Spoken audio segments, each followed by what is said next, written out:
Hello everyone, মানে ইউটিউবারের নতুন একটি ব্লগে তোমাদের সবাইকে ওয়েলকাম। আজকে ব্লগটা স্টার্ট করলাম অনেকটা লেট করে, কারণ এখন আমার স্নান হয়ে গেছে, জামা কাপড় কাচা হয়ে গেছে, জামা কাপড় মেলতে এসেছি। আর এই যে যেখানটা মেলছি না, আমাদের রুম থেকে বেরিয়েই আর কি, মানে আমাদের ঘর থেকে বেরিয়েই ওই দিকটা মেলার জায়গা ছিল না বলে এদিকটাই মেলতে হলো। কিন্তু এদিকটা না একটু বেলা হয়ে গেলে সেরকম রোদ্দুর আসে না, তো জানি না কি করে জামা কাপড়গুলো শুকোবে, তাও মেলে দিলাম। যাই হোক, যতটা পারবে হাওয়ায় শুকিয়ে যাবে। আর তারপরে সোনাদের পুজো দিয়ে চলে এসেছি হচ্ছে কিচেনে। তার কারণ আবার সঙ্গে করে এতগুলো পেঁয়াজ, তার কারণ হচ্ছে পেঁয়াজি করব, মানে পেঁয়াজি আর কি বানাবো। তো তার জন্য পেঁয়াজটা কাটবো। এগুলো আগে সমস্ত কিছু পেঁয়াজের খোসাগুলো ছাড়িয়ে এগুলো জলে চুবিয়ে দিলাম। পেঁয়াজটা একেবারে ধোয়াটা হয়ে গেল, দেন ঝিরিঝিরি করে কাটবো। তার কারণ হচ্ছে আজকে দুপুরবেলা আমরা খাবো পান্তা ভাত। ওই জল দেওয়া ভাত একই ব্যাপার, পান্তা ভাত। তো পান্তা ভাত, আলু ভাজা করব, পেঁয়াজি, আবার স্যান্ডির রিকোয়ারমেন্ট একটা শুকনো লঙ্কা ভাজা ওর জন্য, পলতা পাতার বড়া করব, আর রাত্রেবেলার জন্য ধোকার তরকারি। ধোকার ডালনা নয়, আলু দিয়ে করব না, এমনি একটুখানি মশলা দিয়ে করে নেবো, কারণ রাত্রেবেলা রুটি খাবো, তার জন্য আর আলুটা দিলে আবার সেই তরকারিটা বেড়ে যাবে, তো দরকার নেই। অতটা তরকারি হয়ে গেলে রাত্রে আমরা খেতে পারবো না। আজকে একটু আম খাওয়ার ইচ্ছা আছে রাত্রেবেলা। হিমসাগর আমের তো এবার সিজন শেষ হতে চলেছে, তো খেয়ে নিতে হবে। দুটো হিমসাগর আম এখনও পড়ে আছে ঘরে, তো সেই দুটোই আজকে আমি আর স্যান্ডি দুজনে মিলে খেয়ে নেব। তো তোমাদের সাথে গল্প করতে করতে পেঁয়াজটা ঝিরিঝিরি করে একদম কেটে নিচ্ছি। ছুরিতে আমি ভালোই পেঁয়াজ কাটতে পারি, আলুর থেকে বেশি পেঁয়াজটা আমি কাটতে পারি। ছুরিতে আলু ভাজা কাটতে না খুব দেরি হয়, কারণ আমি অল্প অল্প করে কাটি না। এবার বটিতে যারা কাটে তারা একটু তাড়াতাড়ি কাটতে পারে, কারণ অনেকগুলো নিয়ে কাটা হয়ে যায়। আমি আবার বটিতে কাটতে পারি না, পেঁয়াজ কাটতে অসুবিধা হয় না। ওই ঘরে ঘরে একই টাইপের রান্না আর কি, শুধু ভাতটা করতে হলো না, এই যা।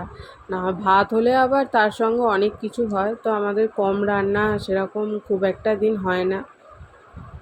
আমি তো যতদিন রান্না করছি কম রান্না বলে সেরকম কিছু হয়নি হয়তো। হ্যাঁ হয়, কবে বলো তো, যেদিন শুক্তো রান্না করি শুধু সেদিন হয়, কারণ শুক্তোটা রান্না করতে অনেকটা বেশি সময় লাগে। তো কারণ কাটতে হয় আবার, আর আমার জানোই আমার কাছে রান্না করা মানে হচ্ছে আমি 1 থেকে 100 আমি নিজেই সব করবো, আমার দরকার পড়বে না কারোর হেল্প নেওয়া।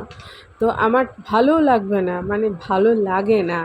আমি নিজে যদি সবজি কাটাটা প্রপার না হয়, তাহলে আমার মনে হয় যে আমি রান্নাতে যেরকম টেস্টটা আনতে চাইছি সেই টেস্টটা আসবে না বা আসে না। তো তার জন্য আর কি আমি নিজেই সমস্ত কিছু করতে তখন বেশি ভালোবাসি। পেঁয়াজটা হাত দিয়ে দেখে মনে হলো যে পেঁয়াজিটা স্যান্ডি বেশি করে করতে বলেছে ঠিকই, কিন্তু কম হবে। তো তার জন্য আর একটা পেঁয়াজ নিয়ে পেঁয়াজটা কাটতে শুরু করে দিলাম। এবার প্রপার হবে। আর পেঁয়াজগুলো একেবারে হাত দিয়ে এখনই ছাড়িয়ে নিলাম, মানে এরপর তো যা যা দিয়ে ওটা মাখার সেগুলো দিয়ে মাখবো, একটু পরে মাখবো। তার আগে একেবারে আলুটাও কেটে নেবো, কারণ এগুলো কাটাকাটিগুলো হয়ে গেলে তারপরে এবার গ্যাসটা অন করে আলু ভাজাটা চাপিয়ে তারপর পেঁয়াজিটার প্রিপারেশান করবো। আপাতত এটা ভেবে রেখেছি। বলতে বলতে আলু নিয়ে আলুগুলো কাটতে শুরু করে দিয়েছি। আর এরকম ছোট ছোট আলু না যখন আমি আর কি ছাড়াতে যাই, আমার ধরতে খুব অসুবিধা হয়, আমার আঙুলে পুরো ব্যথা হয়ে যায়। বেশি ছোট আলু হলে সেই হাতে করে কেমন একটা জাপটে চুপটে ধরতে হয়, তো তার জন্য খুব অসুবিধা হয়। বাট কিছু করার নেই, ওই যেমন আলু আনে তেমনই কাটতে হবে। যদিও এই আলুটা স্যান্ডিই এনেছে, ও বড্ড ছোট ছোট আলু ও পছন্দ করে। আবার বড় আলু নিলে বড় আলুর ভেতরে পচা থাকে, যেটা আগের দিনই বলছিলাম। তো এগুলো সমস্ত কিছু করে একেবারে এবার গ্যাসটা অন করব, অন করে এগুলো করে নেবো। আর লাস্টে করব হচ্ছে ধোকার তরকারিটা, কারণ ধোকার তরকারিটা তো রাত্রেবেলার জন্য, ওটার আবার একটু মশলা প্রিপেয়ার করব, তারপরে করে নেবো। তাও আলু দেবো না, মানে আমি স্যান্ডিকে কিছু বলিনি যে আলু দেবো কি দেবো না, নিজের মতো করেই রান্না করে নেবো। এটা তাও বাঁচোয়া, যে আলু দিতে লাগবে না, নাহলে আবার আলুটা সেদ্ধ হতে সময় লাগবে।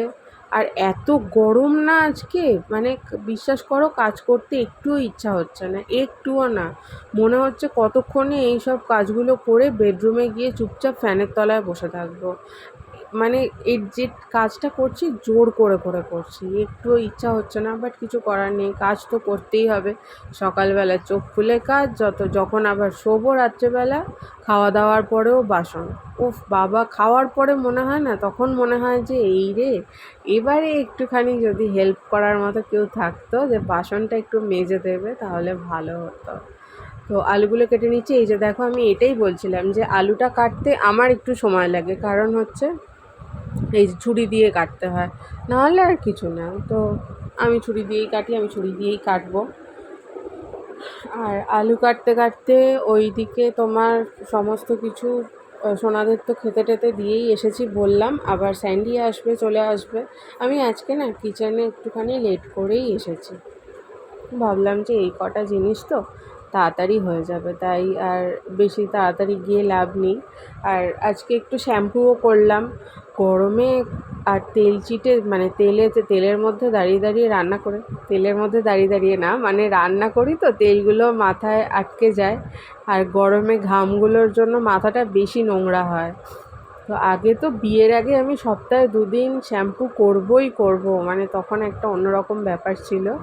আর এখন তাড়াতাড়ি রান্নাঘরে আসতে হবে বলে ওই জন্য আর সময় পাই না, ওই সপ্তাহে 1 দিনটাই শ্যাম্পু করি, সেটাই টেনে টুনে মেরে কেটে শ্যাম্পু করতে হয়। ওই সময় বাঁচিয়ে ওগুলো করতে করতে তারপরে শ্যাম্পু করতে হয়। তো যাই হোক, যখন যেরম তখন সেরম চালাতেই হবে।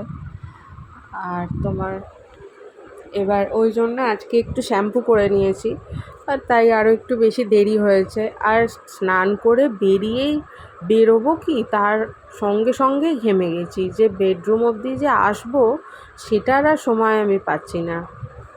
আর এই যে আলু কাটা হয়ে গেল, এবার আলুটা ধুয়ে নিয়ে হচ্ছে জল ঝরাতে দিয়ে দেবো, তারপর একেবারে গ্যাসটা অন করব, বসাবো আলু ভাজা, তারপরে গ্যাস অন করে আর গ্যাস অফ করব না, একেবারে সমস্ত কিছু পরপরই করতে থাকবো। আর আমি হাতে যে পলা বাঁধানোটা পরেছি, এটা পলা বাঁধানো না, ব্রেসলেট পলা, এটা স্যান্ডি আমাকে ফুলসজ্জায় গিফট করেছিল। একটা নয়, এটা কিন্তু পেয়ারই আছে, আমি পরেছি একটা। অতটা আলু ভাজা করব, তার জন্য কড়াইতে বেশ খানিকটা তেল দিয়ে দিলাম, আর তারপরে দিলাম শুকনো লঙ্কা আর কালো জিরে ফোড়ন। অনেকে কাঁচা লঙ্কাও দেয়, বাট আমি আর দিলাম না, তো শুকনো লঙ্কা আর কালো জিরে ফোড়ন দিয়ে এবার আলু ভাজাটা দিয়ে দেবো।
নাও, এবার আলু ভাজাটা চাপা দিয়ে দিলাম, হোক ততক্ষণে আমি রান্নার জলটা নিয়ে চলে আসি।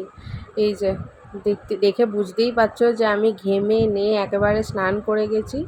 আর বাইরে রোদের তাপটা সেরকম ছিল না, বাট মারাত্মক গরম ছিল। আর আমি এই যে একটা ড্রাম আর একটা বোতলে জলটা নিয়ে তাড়াতাড়ি পালাবো। আর ছাওয়াটাতেই দাঁড়িয়ে আছি, এখানে সেরকম রোদ্দুরটা পড়ে না। আর পড়লেও বা কী, আমাকে তো জল নিতে আসতেই হবে, দাঁড়াতেই হবে। শ্যাম্পু করেও আমি চুল খুলে রাখি না, চুলটাকে টঙেই করে নিই। জল তো নিয়ে চলে এলাম, এবার পেঁয়াজিটা মাখাবো বেসন দিয়ে। তো তার জন্য কাঁচা লঙ্কাটা কাটতে ভুলে গিয়েছিলাম, তো কাঁচা লঙ্কা কেটে নিলাম। একটু বেশি করেই কাঁচা লঙ্কা মনে হলো, প্রথমে ভাবছিলাম একটা দিই, মুখে পড়লে স্যান্ডি আবার খেতে চাইবে না। মাঝে মাঝে বলে ঝাল ঝাল, মানে তরকারি ঝাল ঝাল খাবে, কিন্তু মুখে কাঁচা লঙ্কা পড়লেও খেতে চায় না। এটার কি মানে আমি বুঝতে পারি না। যাই হোক, বুঝতে চাইও না, ওর কথা বেশি বুঝতে গেলে আমার মাথা খারাপ হয়ে যাবে। ম্যাক্সিমাম কথা তো আমার মাথার উপর দিয়ে চলে যায়। তো এবার ওদিকে আলু ভাজাটা নাড়ছি যাতে গ্যাসটা অফ না করতে হয়। আলু ভাজাটা হতে হতে একেবারে তারপরে পেঁয়াজিটা মেখে নিয়ে ওই কড়াতেই বসিয়ে দেবো। তার জন্যেই আর কি ওদিকে ওটা নেড়ে আবার ঢাকা দিয়ে রাখবো। ঢাকা দিয়ে দিয়ে আলুটা ভাজলে না তাড়াতাড়ি আলুটা সিদ্ধ হয়ে যাবে। আর কিছুই না, ওই খুলে করলে আর কি অনেকক্ষণ সময় লাগবে। আমি যেহেতু হাতে একদম ধরা বাঁধা সময় নিয়ে এসেছি, তার জন্য আর বেশি দাঁড়িয়ে দাঁড়িয়ে কাজ করার আমার সময় নেই। আর এটা হচ্ছে বেসন দেওয়ার জন্য চামচটা নিলাম, এই যে বেসন গুঁড়ো দিলাম। কী আর দেবো, নর্মালি সবাই যেরকম যা দিয়ে মাখায়, তোমার ব্যাটার যেরম করে চপ টপের পেঁয়াজি যেরম মাখায়, আমিও সেম জিনিস দিয়েই করি। নতুন হাতি ঘোড়া কিচ্ছু নেই।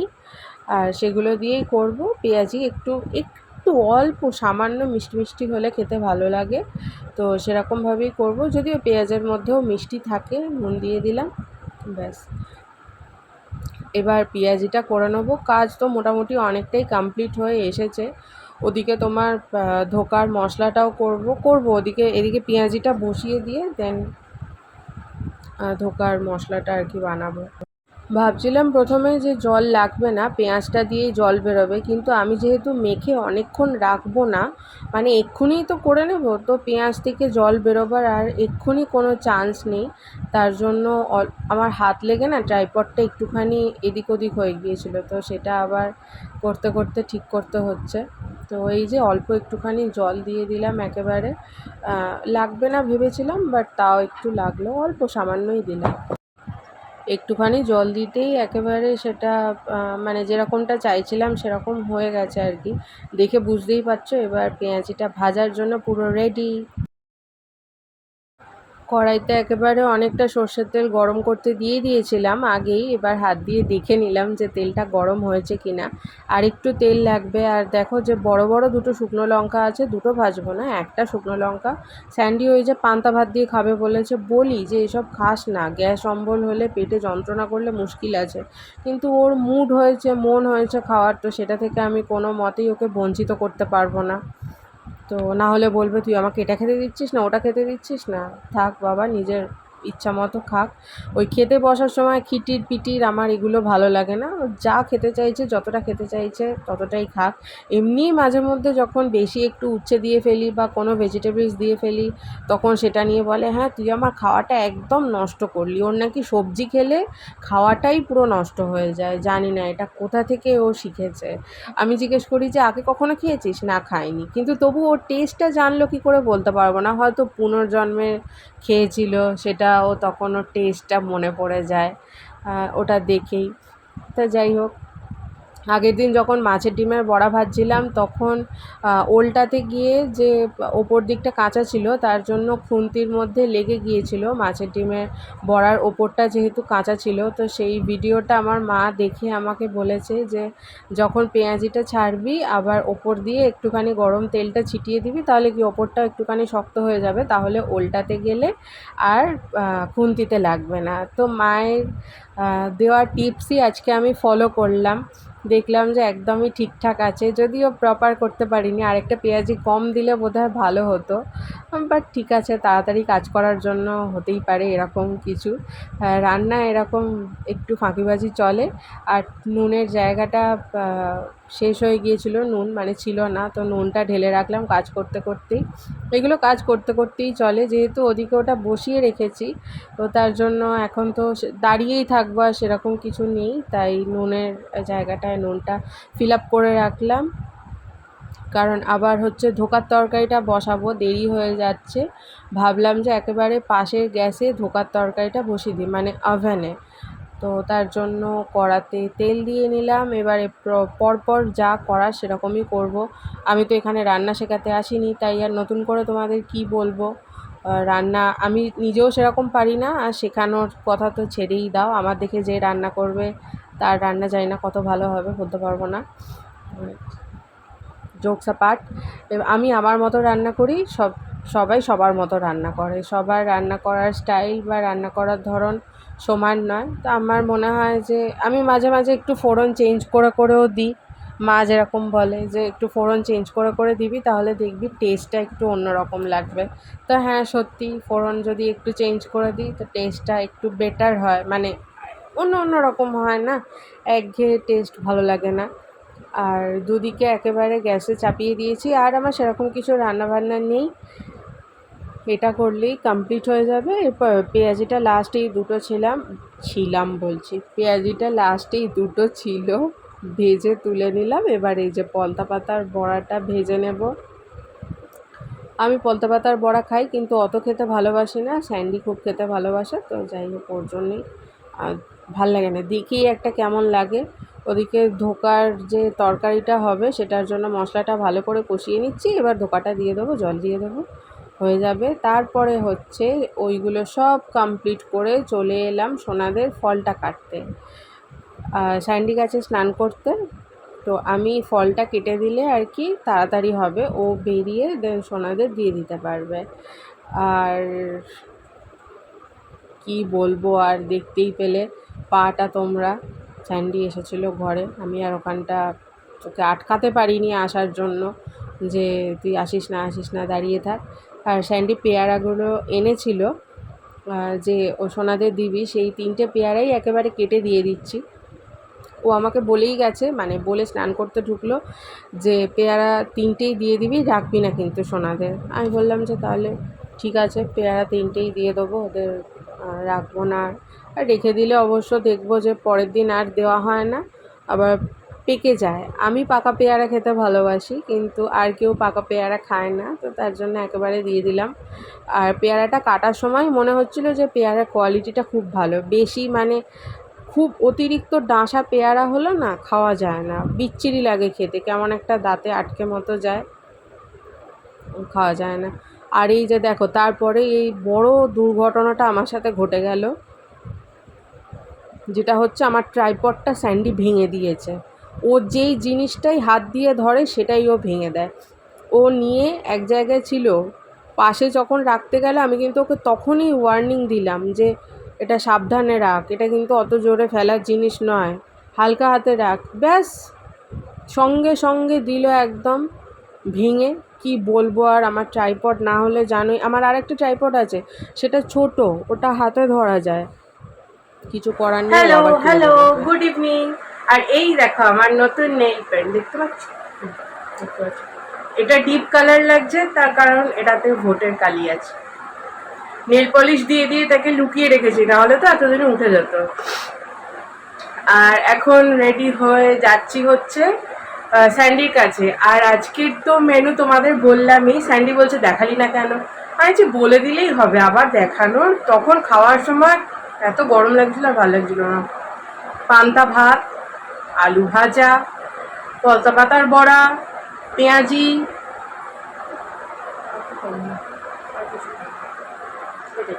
আর রাত্রেবেলা তো ধোকার ডালনা করেছি, দেখতেই পেলে। এবার দোকানে যাই। এই এক্সটেনশনটার কালার আর আমার কুর্তির কালার একই, বাট ওটা খারাপ হয়ে গেছে, আজকেই কিনতে হবে, কারণ আমাদের ল্যাপটপ সব চার্জ হয়, এটা ছাড়া আমরা অচল। তো চলো যাই। হ্যাঁ হ্যাঁ, এনে খোল।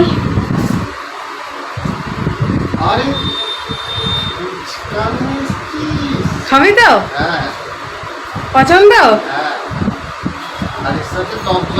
হ্যাঁ, তোর জন্য নিয়ে এলাম মনে করে, ভাবলাম যে একটু কিছু নিয়ে যা। ওয়েলকাম। ফুচকা খাওয়ার পর এই বাচ্চাটার জন্য না আমি আজকে একটা মিষ্টি এনেছি। এ খুব মিষ্টি খেতে ভালোবাসে, অক্ষয় তৃতীয়ায় আমাদের দোকানের মিষ্টি খেয়েছে, তাই ভাবলাম ওকে একটা মিষ্টি দিই। জানি ওকে হয়তো মিষ্টিটা দেওয়া ঠিক নয়, মিষ্টি খাওয়া ওদের জন্য ক্ষতিকারক, কিন্তু আমার মন করলো যে ও এত মিষ্টি খেতে ভালোবাসে, ওকে একটুখানি দিই। স্যান্ডি বলেছে আর কিন্তু দিবি না, তোর ইচ্ছা করলে ওকে বিস্কিট দিবি, বাট ওকে মিষ্টি আর খেতে দিবি না। আমি তাই ওকে আর দেবো না, কিন্তু ও মিষ্টিটা খুব ভালো খেয়ে নেয়, দেখেছো তো, দিয়েছি সঙ্গে সঙ্গে ও কপাত কপাত করে খেয়ে নিয়েছে। আর দেবো না, এবার বিস্কিটই দেবো। আগে আগে 4 প্যাকেট বিস্কিট দিতাম, হবে না, এখন থেকে আবার 6 প্যাকেট দিতে হয়। তা যাই হোক, আমি বলেছি যে প্রভুর রোজগার আরও যদি বাড়ে তাহলে 6 প্যাকেট কেন, 10 প্যাকেটও দিতে পারি, সেরকম যেন ওকে সবাই আশীর্বাদ করবে, তোমরাও আশীর্বাদ করবে। তাহলে চলো, ভিডিওটা আজকের মতো এখানেই শেষ করছি। দেখা হচ্ছে নেক্সট আরেকটা ভিডিওর সঙ্গে। আর এই ভিডিওটা তোমাদের কেমন লাগলো সেটা অবশ্যই কমেন্ট করে জানাবে, ভালো লাগলে একটা লাইক করে দেবে আর আমার চ্যানেলকে সাবস্ক্রাইব করবে। ওকে, আর ফ্যামিলি আর ফ্রেন্ডসদের সাথে অনেক অনেক শেয়ার করবে। Till then, take care, tata.